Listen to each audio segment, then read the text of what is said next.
Star for fear. But before we do the practice of this tool called Star for Fear, let's connect with our fears.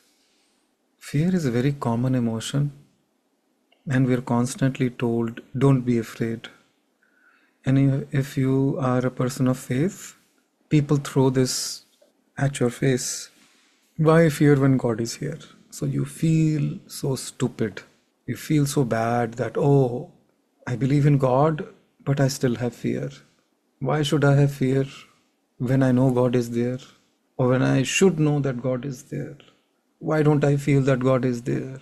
So there is a self-doubt, self-guilt, doubt about your own journey, your own progress.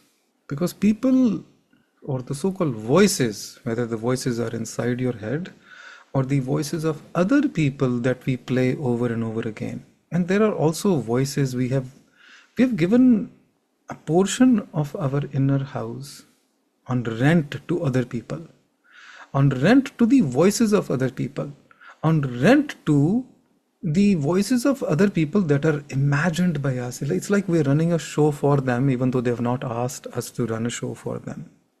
We somehow give a space in our head for rent to other voices which we ourselves create. You see, somebody might have said something that you don't like. Somebody might have done something that you don't like. It's fine. Forget about right or wrong. We're not here to judge anything or anyone, including yourself or the other person.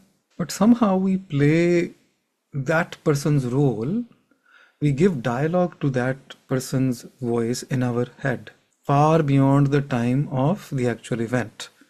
The event might have taken place once, twice, or repeated time, does not matter. But what we play in our head, whether the voice is real or whether the voice is imaginary, we play it multiple times, many-fold, many more times than the actual event. And then we blame that person because in our mind, the voice is of that person. Even though we are the one who are playing that voice, or we are the one who are giving the voice to that voice in our own head. The person is not there in physical vicinity.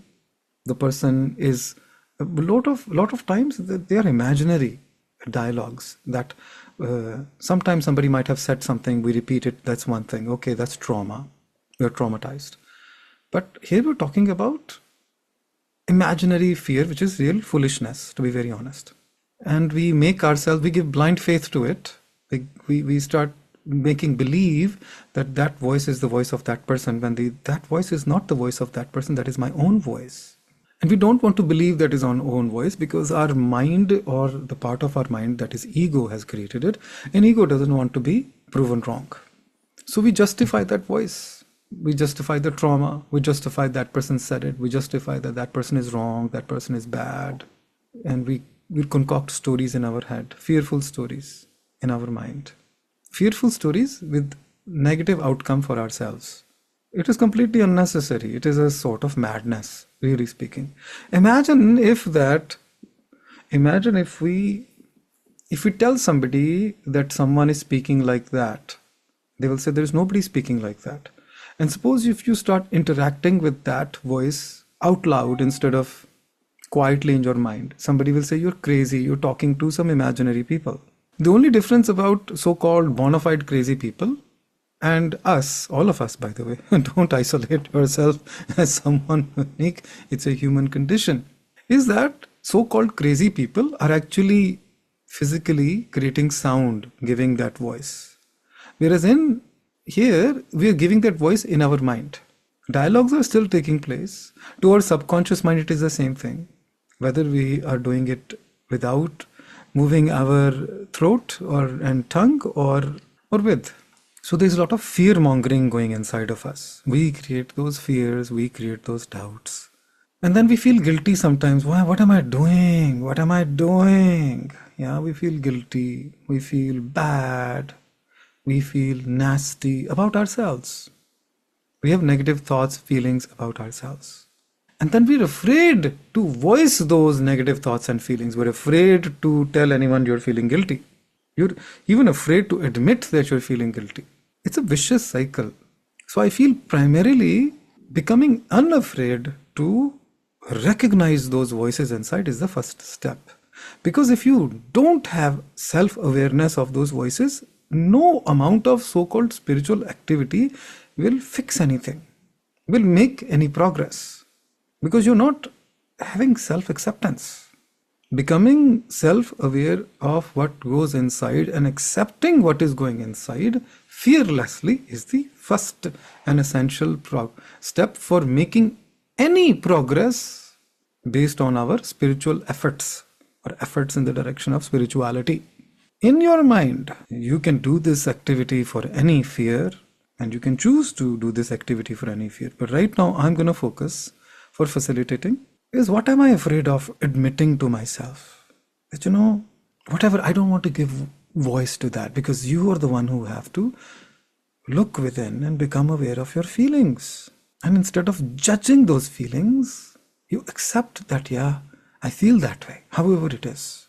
And I'm afraid to accept those feelings, and I'm afraid to express those feelings. I'm afraid to do anything with those feelings. I'm afraid to come face to face with those feelings. I'm afraid to work on those feelings. And those feelings are sort of weakness. I don't know this. I don't know how to do this. Nobody likes to, not nobody, we generally don't like to work on our weaknesses. We like to work on our strengths. Whatever we are good at, we want to continue doing it. And whatever we are not good at, we don't want to work on it.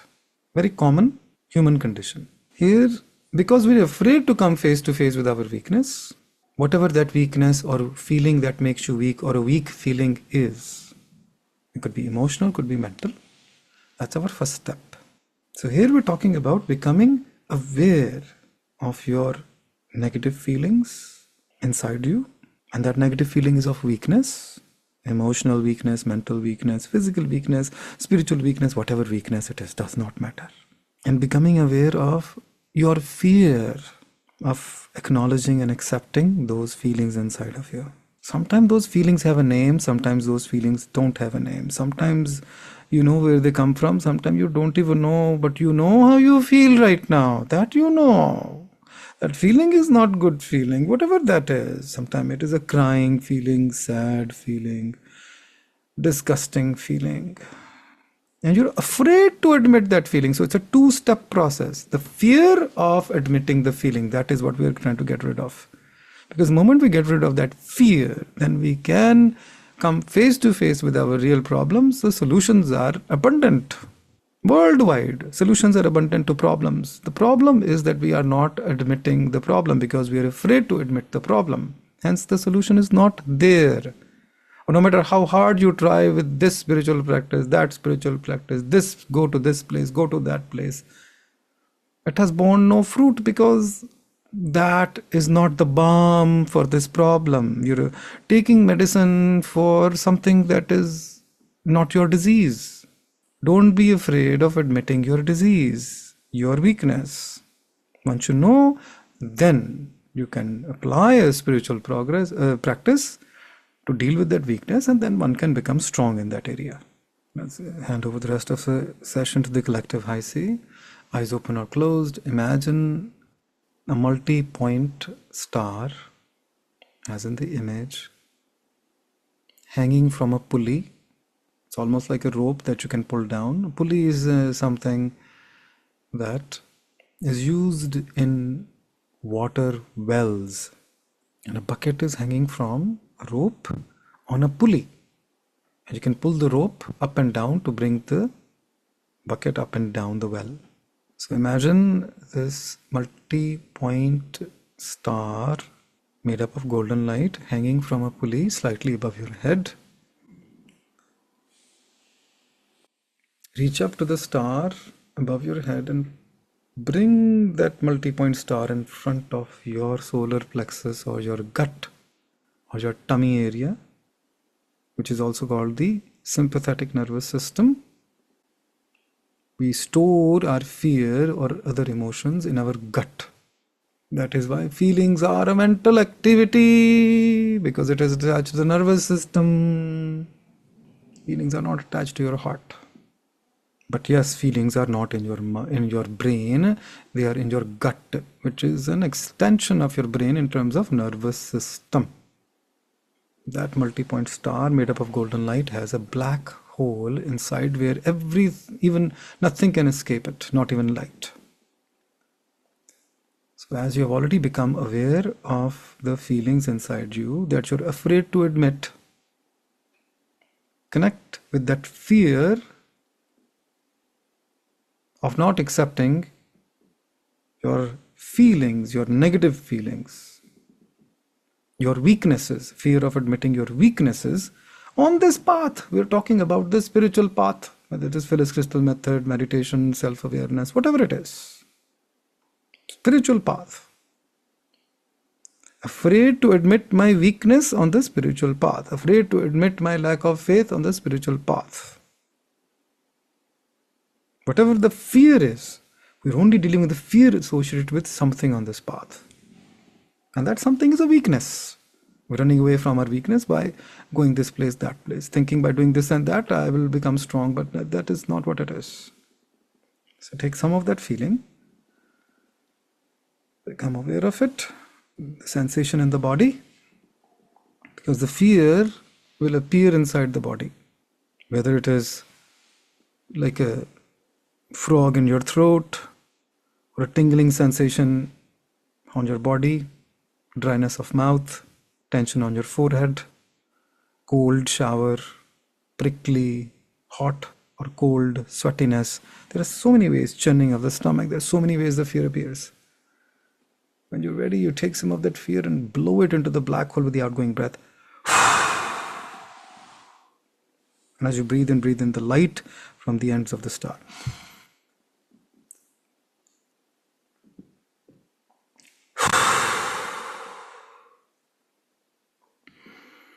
Breathe in the light from the ends of the star to replace the area where the fear was originally lodged. And since you released some of that fear, it leaves behind emptiness or vacuum, and you're filling that emptiness or the vacuum with this golden light from the ends of the star through the incoming breath.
Take this star, put it back, send it back up on the pulley for it to be retrieved and used at a later point.